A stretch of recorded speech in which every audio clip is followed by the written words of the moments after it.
Hi guys, welcome to another audio video, and I'll be reading 1 Samuel 3 of the King James Version Bible, and it reads, "And the child Samuel ministered unto the Lord before Eli, and the word of the Lord was precious in those days.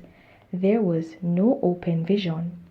And it came to pass at that time, when Eli was laid down in his place, and his eyes began to wax dim, that he could not see, and ere the lamp of God went out in the temple of the Lord, where the ark of God was, and Samuel was laid down to sleep, that the Lord called Samuel, and he answered, Here am I.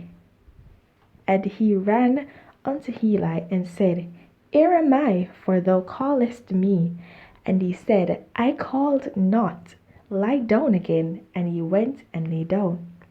And the Lord called yet again, Samuel. And Samuel arose and went to Eli and said, Here I am, for thou didst call me. And he answered, I called not, my son. Lie down again. Now Samuel did not yet know the Lord, neither was the word of the Lord yet revealed unto him. And the Lord called Samuel again the third time, and he arose and went to Eli and said, Here am I, for thou didst call me. And Eli perceived that the Lord had called the child. Therefore Eli said unto Samuel, Go, lie down, and it shall be, if he call thee, that thou shalt say, Speak, Lord, for thy servant heareth. So Samuel went and lay down in his place. And the Lord came and stood and called, as at other times, Samuel, Samuel. Then Samuel answered, Speak, for thy servant heareth. And the Lord said to Samuel, Behold, I will do a thing in Israel, at which both the ears of every one that heareth it shall tingle. In that day I will perform against Eli all things which I have spoken concerning his house. When I begin, I will also make an end. For I have told him that I will judge his house forever for the iniquity which he knoweth, because his sons made themselves vile, and he restrained them not. And therefore I have sworn unto the house of Eli that the iniquity of Eli's house shall not be purged with sacrifice nor offering forever.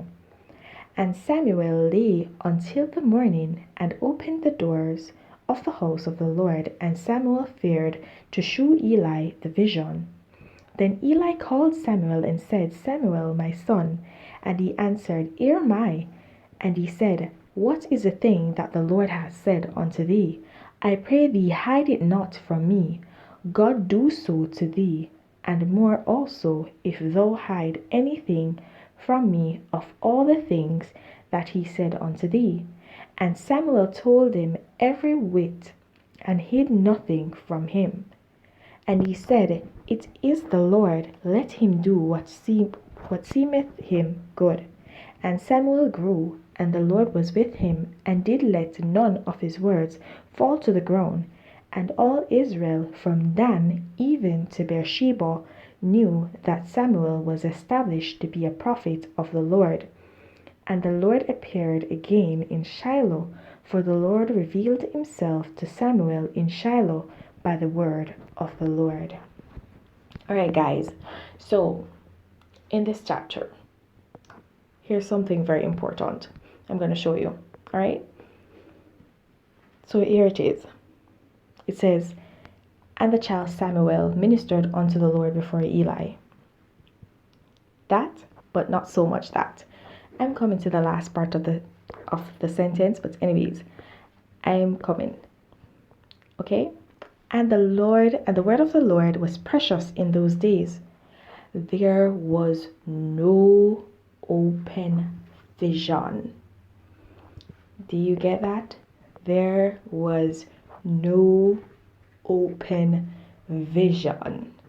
So we remember where in the time of Moses there were visions, in the time of Joseph there were visions and all these things, but in the times to come up to this very point in time, we have not seen where any man has had that type of encounter with God once more, where God gave them visions.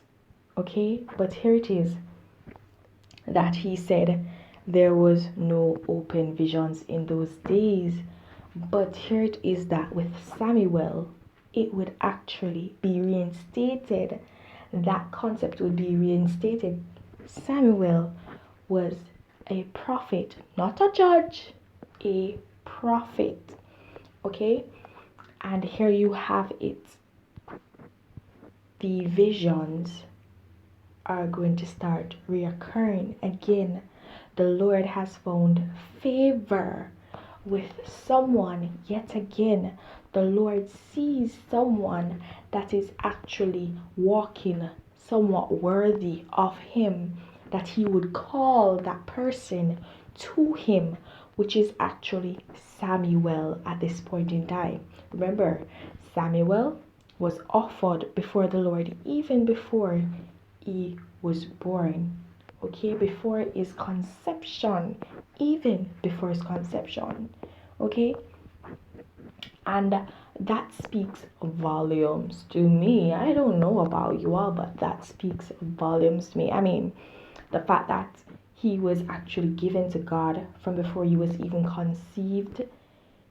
His life, there was a path laid out for him before he was even conceived up until this very point in time, and he did not divert from the path that was set up for him.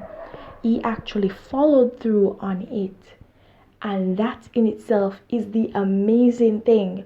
So I recall a conversation I had with my cousin that God knows everything that's going to happen, so why doesn't God stop us? If God wants us to be good, then why doesn't He just make us good? And I was saying to him, God made us with free will, and He knew the path He had laid out for us prior to us being born.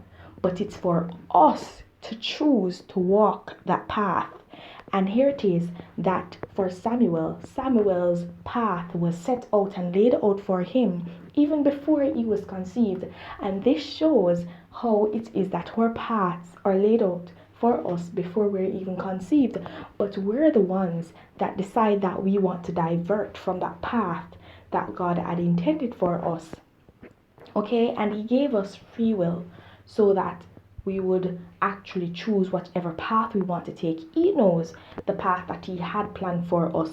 He plans for us to prosper. He wants only good things for us. He wants us to be able to actually experience His goodness, okay, and experience everything that He has to offer. But it's for us to want to actually get those stuff. And that's what free will is all about. God is all about free will. And that's something that is basically established here. It was a choice. Samuel chose, even though he was given over by his mother prior to his conception, he chose to follow the path of God. And God saw him walking worthily of Him, and He called him unto Him. Okay? And that's indeed a very awesome thing.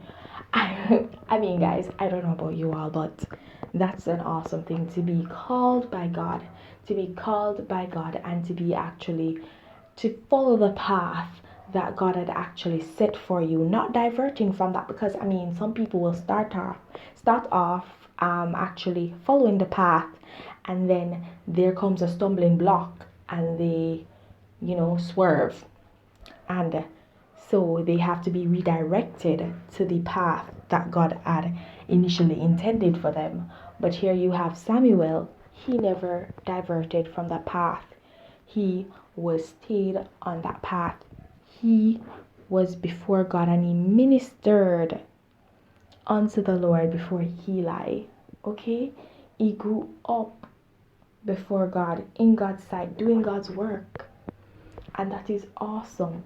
And I hope this will inspire some young men and some young women to actually do the same, or better yet, some young children, let's just say that, to aspire to do the same, to follow God and to walk according to His will for their lives. Right? And if your child does want to do that, I hope you're not one of those parents who are gonna try to hinder them. Don't do that. Allow God's work to be done through them. Allow them to do the work of the Lord if they so want to. Okay? That's what free will is for. It's not just for parents, it's for children as well. It's for everybody that wishes to follow their own path. Free will is what God has gifted us. So don't take that from them. Okay? Alright guys, I'm gonna leave you right here. Please don't forget to like, subscribe, and hit that notification so you're alerted to whenever a new audio video is posted. And guys, please remember to share your thoughts, your comments, and your revelations down below in the comment section. Okay? Have yourselves a blessed day, and don't forget to keep your salvation. It's an awesome thing, okay? And if you've not yet gained it, then seek it. Okay? There's no better time to begin than the present. Have yourselves a blessed day. Bye.